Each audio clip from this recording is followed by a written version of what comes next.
Hello and welcome to the EV Cafe Takeaway, a podcast focused on that zero emission future that we all hope for.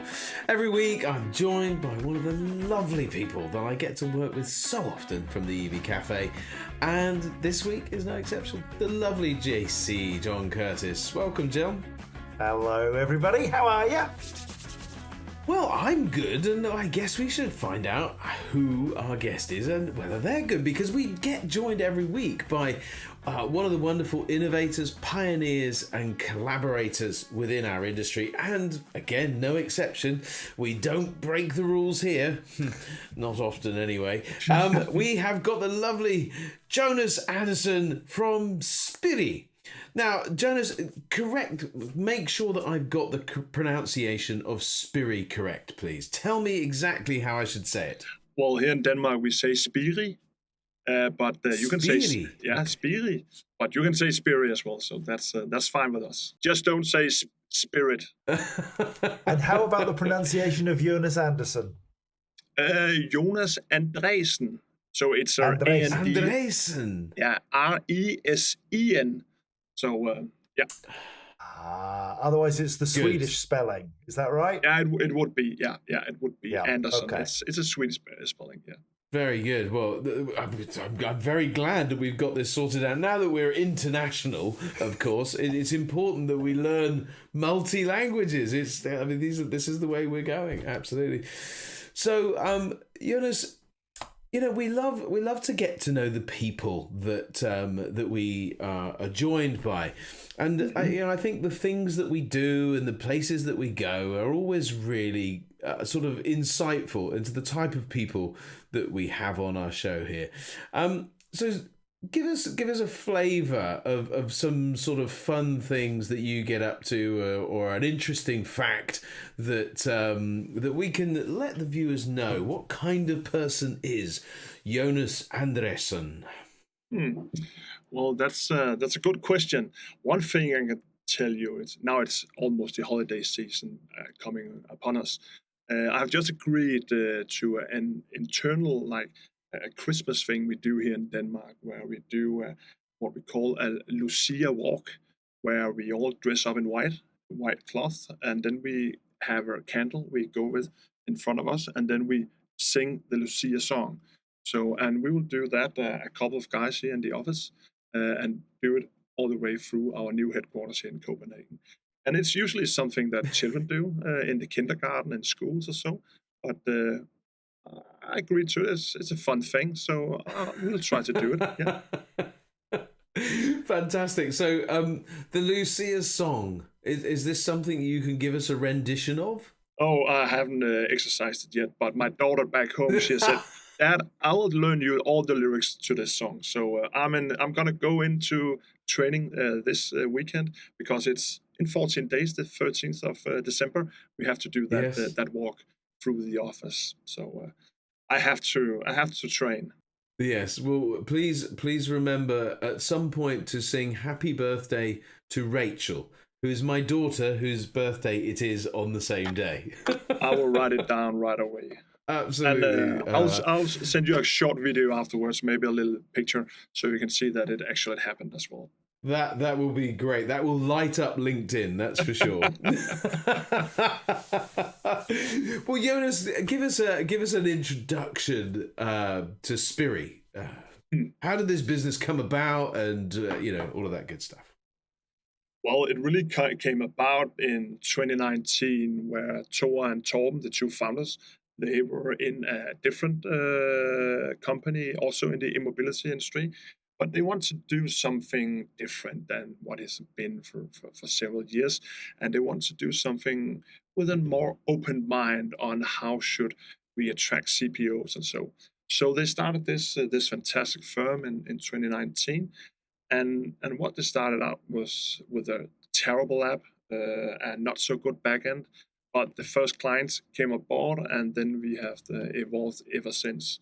So I started 3.5 years ago. I was employee number 22 or something. Now we are 135, 40 almost. So it's been quite a steep rollout of internal people.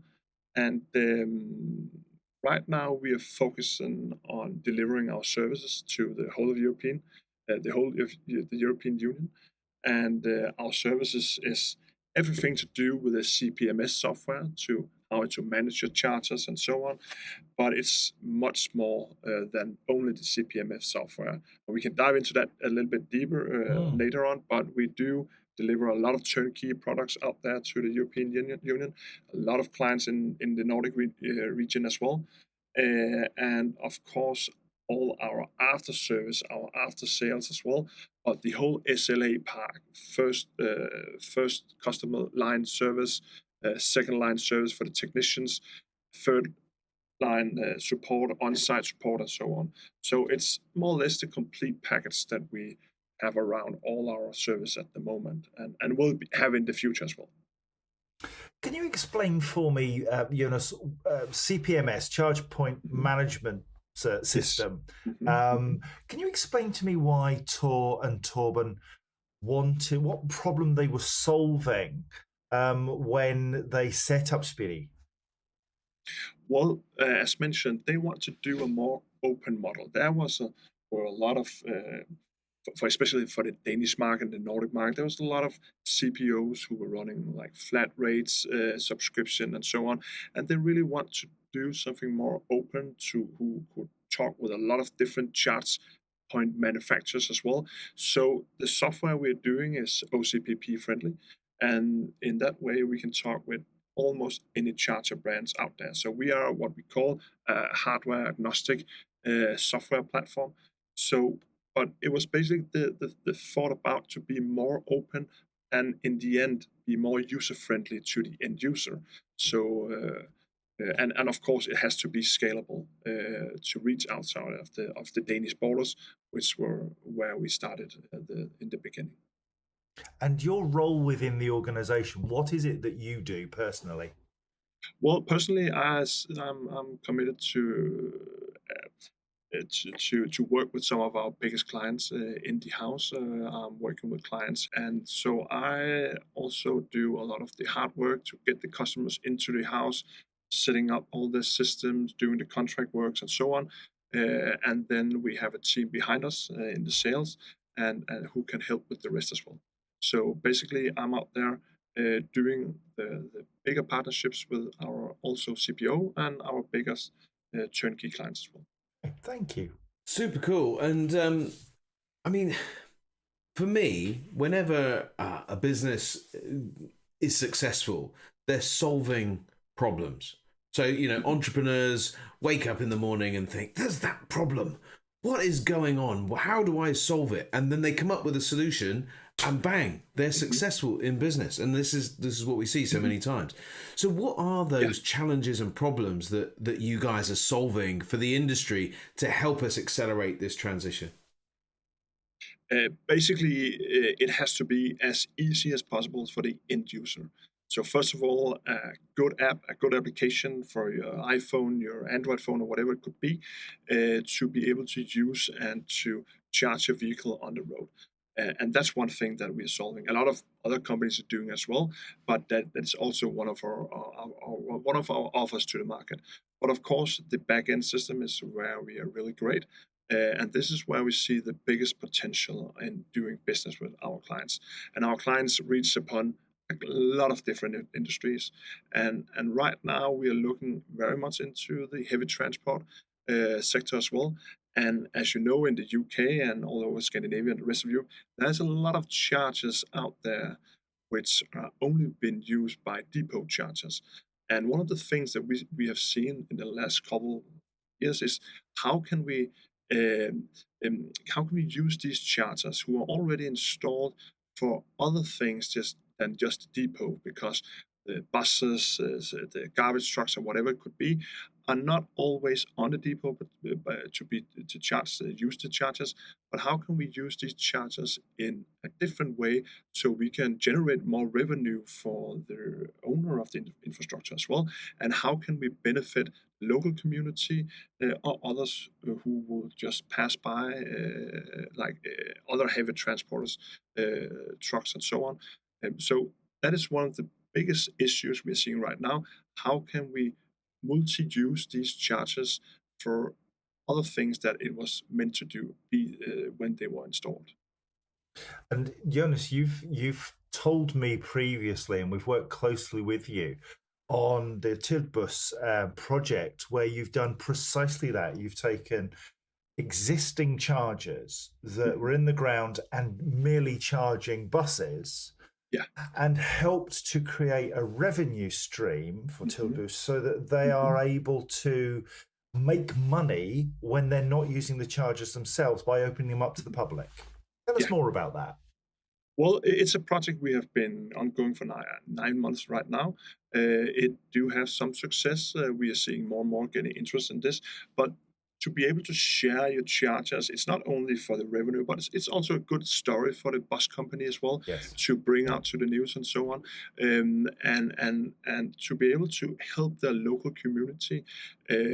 At the Tilbus site in Aalborg, they are building a new huge hospital, and for them also to be able to use these chargers just across the road are also a very good partnership to be neighbor to neighbor. But it's also something that helps the community as well around the depot sites that Tilbus has. But it's going very well. There's a lot of interest from different parties everywhere. It's quite a success as well. Because what you've done is you've cleverly opened up a whole new market for operators, charge point operators, by being able to take a private network that was put in at a huge investment from the individual company.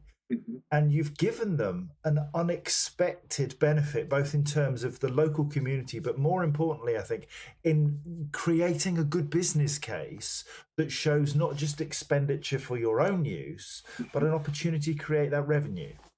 Yeah, I agree. I totally agree. When we see these bus operators, they are bidding on tenders and so on. It's a hugely competitive area, and there are so many wheels that could go wrong inside these tenders. So to be able to give them the possibility to have an extra revenue on top of their normal operations within the bus operations, then they are able to do an even better tender offer down to these municipalities who are doing the offers. So it's a new revenue stream for them. There are also other revenue streams that we can help them with, but this is absolutely one of the best and easiest to fit into almost all charter brands out there. And I mean, this is something that we are beginning to see the doors opening on the UK. So I listened this week to I think it was Openreach DPD talking to First Bus, or talking about their relationship with First Bus. So a sort of similar kind of story. How important do you think this sort of charger sharing is in the context of solving, I think, more so the commercial side of the operation? And do you see that, so sort of second part of the question, do you see the commercial sector needing a sort of a special kind of focus to answer their specific problems? I totally agree. And we see this, there's differences in each market, in each country, on how long do you have to wait to get the right and the best grid connection for your chargers everywhere. And we also see that to be able to buy, for example, a bus and then buying the charger equipment afterwards, it's a huge investment for everybody involved. Sometimes they do it by financial services, sometimes they do it on their operation model and whatsoever.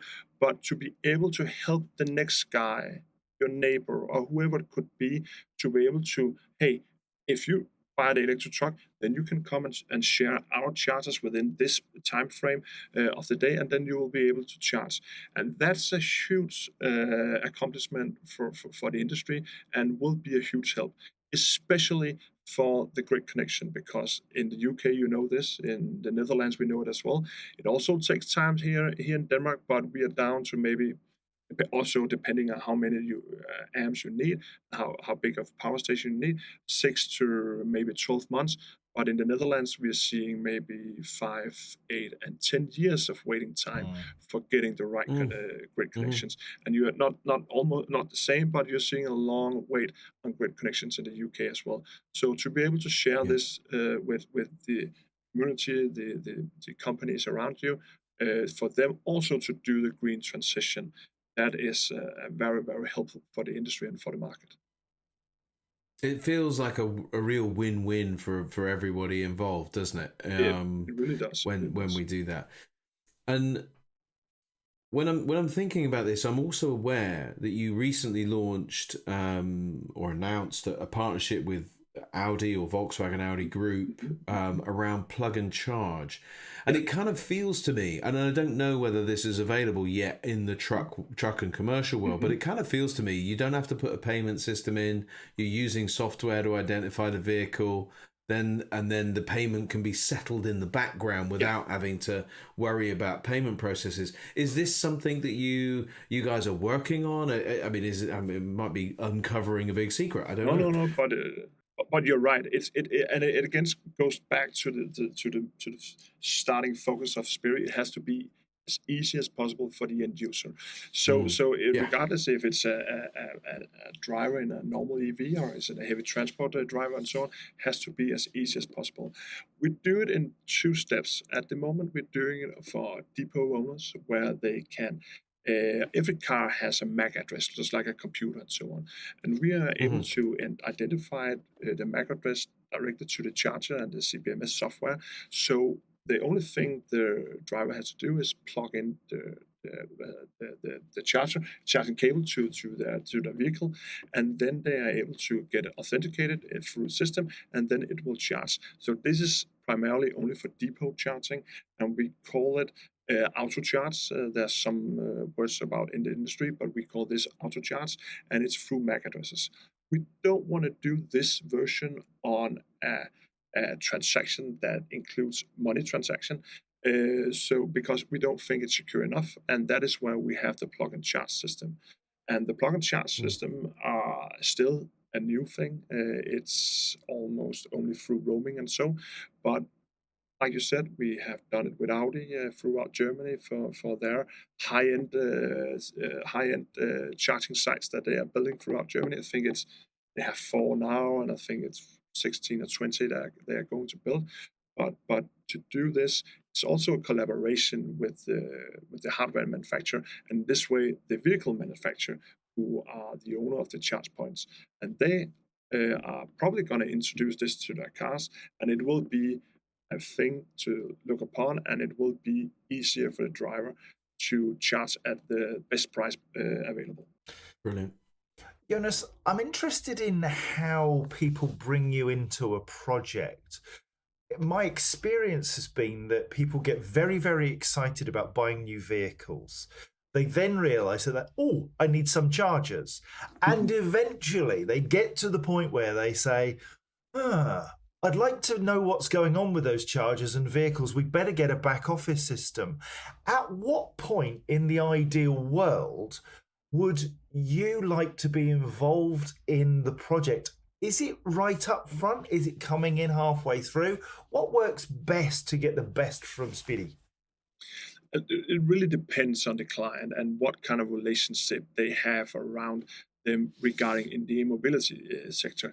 But of course, as we are a CPMS software that also deliver a lot of turnkey solutions, we would like to be in the dialogue as fast as possible to be able to give them our advice, to give them the advice from other parties as well for what we have done in the background, what we have done in the past for different clients. And we want to be able to bring the best expertise for the precise job and the project that they are trying to do. So as fast as possible, we can be a part of that. But it really depends on, again, who is the client, what kind of relationships do they have? Are they also some hardware resellers of heavy transport and also for normal vehicle fleets and so on? Also have, when the customer are buying the fleet, they also have some kind of finance offering which they can also finance their hardwares buying in the same sense. So in that way, they will get the hardware from the dealership as well, and then we will come in afterwards to help them with the CPMS software to lay it onto the chargers and so on. So it will depends on what would the client want us to do, but as fast as possible is the best way to do so. And you've been involved heavily with transitions of whole fleets to electric vehicles. And one case study that we've spoken about in previous conversations is Falk. Yep. Talk us through that project. Well, Falk is a healthcare service. We have them across Europe, not on our deal, but they are across Europe. And Falk, they were in a transition. They made a tender offer where they needed to have a backend provider. The same provider should deliver installation and the hardware as well. So a full turnkey solution is what they were seeking for in the Danish market. And this was a client that came on our books, I think, back in 2021. So we had them for some time. They had a fossil fuel fleet of around 500 cars that they want to, in a smooth transition over some years, a couple of years, they want to do an all electric fleet. So they are running right now on, I think it's approximately 60% of their fleet is right now into electric cars, and so we are helping them putting up. It's a healthcare service, but they also have a lot of fire stations and so on. So we are helping them getting chargers up, both AC and DC chargers up at their local hubs, their fire stations and so on, offices around Denmark. But we're also helping them to do a charging solution for their employee at the employee's home. And in that way, the cars that could be fully charged in the morning, and then they can start that day on driving these patients around to the hospitals and back and so on, to start with from their own driveway. Of course, we also do have a solution where we get the employer reimbursed for all the power that they are putting onto the electric car from their own bill, and then we have a reimbursement system where we reimburse the end user, the employee, and then we will invoice the employer for the exact amount that we have reimbursed. So it's quite a neat feature, and this was also one of the things that we won this tender on. Yeah, brilliant. Do you know that reimbursement piece, John? I think is a problem we've battled with here in the UK. I know there's a couple of solutions out there. But the reimbursement piece is a really good one, and it seems that you guys are very adept at presenting a solution. But I'm interested because you mentioned that the tender specifically sort of said, "Listen, we want somebody to do the whole job, right? We want the chargers, we want the back office software, we possibly want the maintenance, the installation, all of that." And of course, you guys are primarily a software business. So I don't know how much depth there is in the installation side of it. Partnership is really key, isn't it? And collaboration with different companies. But also beyond that, because we've got this world where Spirii, great idea about an element of the problem and solving it. You know, a charge point provider have a great idea around a really brilliant piece of equipment. We've got maintenance companies that they know energy and electricity and they know how to maintain stuff.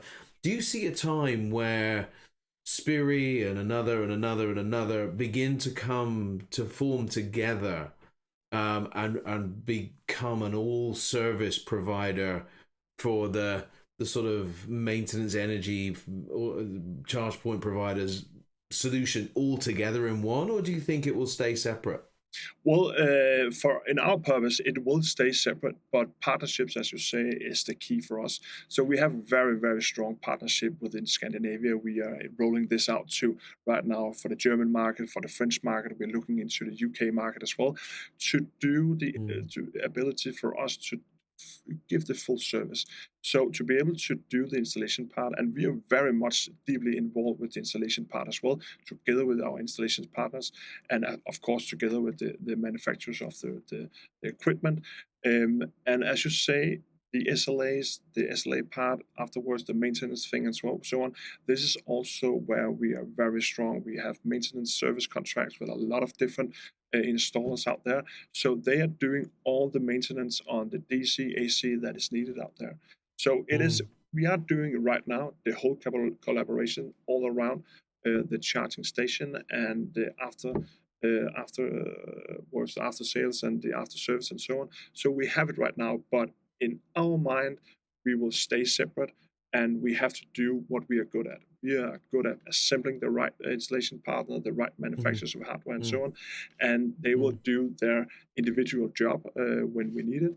But we will stay separate. We have no intention of buying anything like these manufacturers or installers, but partnerships for us is the way to go. It sounds very much. I've spent a lot of my life around the leasing industry. So companies that you might be familiar with, LeasePlan or ALD. Now they're both the same, actually, but I've worked for both at times. And I've supported them all when I worked for Mercedes-Benz Vans years ago. But what leasing companies do is they're effectively a finance house. You know, that's their core business, but then they provide the maintenance through the dealer networks out there and different offering. They provide accident management. They provide, in some countries, insurance and other bits and pieces, but they don't own any of that. They kind of forge really strong partnerships. Kind of feels to me that Spirii are beginning to fill a place that the sort of leasing companies as funding houses for vehicles, you're now beginning to kind of form this business that is really strong in that partnership. And I think it's incredibly valuable what you're doing. Is that how you see it? Absolutely, it's absolutely what we are seeing. And one of the companies who also saw this were our new family members, the big French company called Edenred, who were seeing that they have been searching the market for several years of a partner who they could partner up with or someone they could buy and so on, to be able to bring a turnkey solution out to all of their fleet customers. They have a lot of fleet customers around the world. Right now we are involved in Germany and France, and we're looking for other markets with them as well. But they were looking for a service provider who could deliver the service of a whole turnkey solution. So all the project installation, all the hardware and so on, and of course all the maintenance afterwards as well. So I do agree, this is, I don't think it's a hole in the market, but we have seen something here that not a lot of other CPMS softwares are doing in any way that we are doing right now. Great. So this is very, very new territory for us, but it's very, very fun to be a part of it. And when I say new, we have done it for several years, and Torben, they have done it in their previous engagements as well. But for our point of view, it's still quite new. And Brilliant. Speaking of collaboration, there is a fabulous piece of work that you've been doing with our friends at Power. Well, absolutely. Well, it's more or less the same situation as we are doing with some of the bus companies here in Scandinavia. But with Power, we do have what you can call also a lead generator. They are having our CPMS software under their wings when they go out and present these options that's available for these depot charging sites. So it is also to do some kind of collaboration within the depot sites in the UK to be able to open them up for partners and so on and so on. And we're quite it's a quite good projects that we are involved with Power, and they have great ambitions as well for the whole UK market. They're a lovely group of people, aren't they, Jonas? And this is taking me nicely into people, software systems, vehicles, chargers. They're all very interesting, but the reality is that it's about people. People solve problems for people. People buy from people. And I wonder what the culture is like of Spirii. I know a few of the people that work in your organization, and I find them open and direct and organized. What would you say that the culture is like from the inside? Nothing of what you just have said.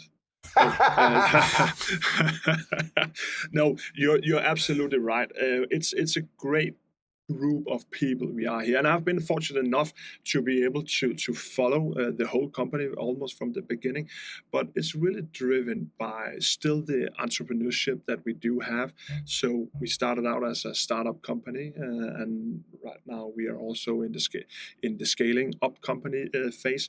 But are we still there when we have been bought for Need Red? I really don't know. But the culture of people here, we do. There have been done a lot for the people in Spirii, and continues to be done a lot. We have a lot of internal activities. We are both combination of younger people, of older people, and so on. But it's really a good group of people we have in the office at the moment, and hopefully in the future as well. And what I started with this little fun thing about the Lucia walk that we're going to do, there's a lot of these small sketches around where we do Yeah. have a lot of fun. And we are in a part of Copenhagen where it's a bit odd area. This in Nørrebro, we are in Copenhagen, so it's a bit of old area, but it's very fun to be around, and we have a great optimism inside the company as well. And of course, it's getting more and more hard to have this not the optimism, but the culture to be able to live it throughout and all through all the people when we are so many right now. But we have a great leadership group who are very, very good to do all these cultural things and for us to be assembled as a unit for now and for the future. And is that something that you've experienced in your working life? Because I think we underestimate the value of fun. We talk about, so we have the EV Cafe news.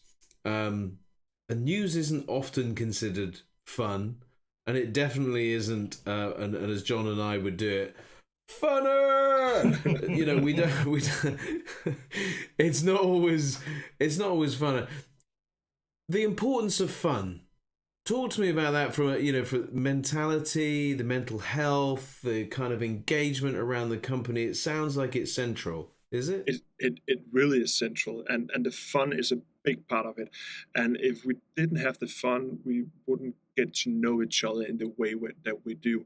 So of course we have some parties throughout the year. We have it's Friday today. We have a Friday bar every Friday. So places where we really can get together as a group of colleagues, but also a group of friends. Some of my best friends are in here as well.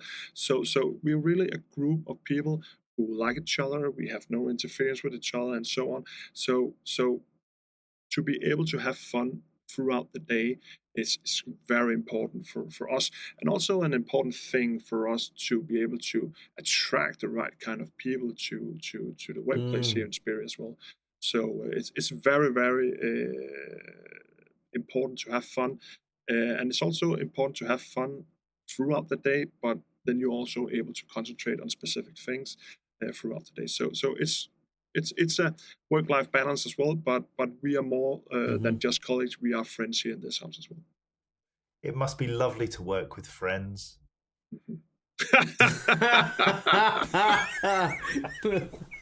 Yeah, we should try it. We'll have to get some first. Anyway, but I might speak to because I mean, Power are a really friendly and fun bunch as well. We know this because we've had the pleasure of working with them, and I think it differentiates businesses. Especially like in the startup world, because there are some great companies out there. There are some and some great people in those same great companies. But you kind of think that Power really personifies themselves through the power of fun and that sort of being infinitely personable. They are really super cool. Nice. Do you think it spills over into your partnerships too? It definitely does. It really depends. When we have good people around a table, we will get good things out of that table. And it's the same with Power. They're, as you say, a funny bunch of people. But then we can also, when we have the fun out of the way, we can also get to the organized stuff and do the agreements that we are doing, so on. Get the stuff done. So to have happy people, to have lovable people around the table, it's much easier for everybody to be aligned on the things that we have to do. Let's focus on that getting stuff done bit. 2025 is around the corner and will be upon us very soon, if not already. Commercially, Jonas, what is Spirii aiming to achieve in 2025? Where is your focus? Well, our focus is almost everywhere, but our main focus will especially be on the fleet management. So we need to be able to understand the fleet managers even better. And this is especially one of the things that we are doing in collaboration with Edenred, to be able to find out what do the fleet manager need from a CPMS software to be able to manage and maintain their fleet operational at all times. So this is in the functions that we have to deliver and do inside our systems. So for the fleet manager out there and so on, this is where our focus will be for the next 6 to 12 months at least on these things. And we do a lot of what you call talks and roundtables as well with our partners, new partners as well, and to see where did you see that these where did you see that the projects are going to? How should we do in the future? And so for the heavy transport and the fleet owners, we are getting a lot of input, and we need to be able to support them as well outside our Scandinavian market as well. Yeah, and of course we need to grow our partners. We need to be able to help them even more and so on. But we have a mantra here at Spirii. We need to grow through our partners, and that's how we do. And we need to be able to make our partners even better than they are today, to be able to lift them up to new levels. And this is only one. We can only do this through support and give them the expertise that we have here in-house. You're a wonderful, wonderful team of people, and I think aligning values and a sense of why and how you do things is so important, and that's why working with you is just a joy. It's actually the highlight of my day, other than working with Paul, which is thrilling every moment. Pablo, you've got a sneaky little something, and I think you may be on mute. That would be it. I was on mute. So this, Jonas, is very important. So right, so this, Jonas, is the EV Cafe Magic Wand. Okay. So this it's got its own little zigzag, so to match the zigzags in the background.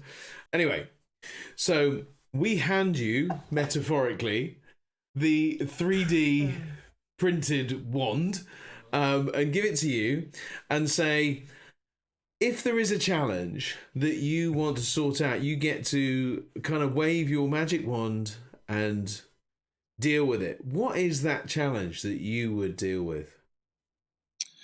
It will be the bottleneck of our industry, and that is to be able to have the grid connections that everybody needs. That is always the bottleneck that we are seeing. The chargers are in stock, the installation partners are ready to go out of the starting block and so on, and the CPMS software is scalable, but the grid connections is always something we had to wait for. We talked about this earlier, but if we could get the grid connections that we are asking for ASAP, it would be the wish I do have for 2025.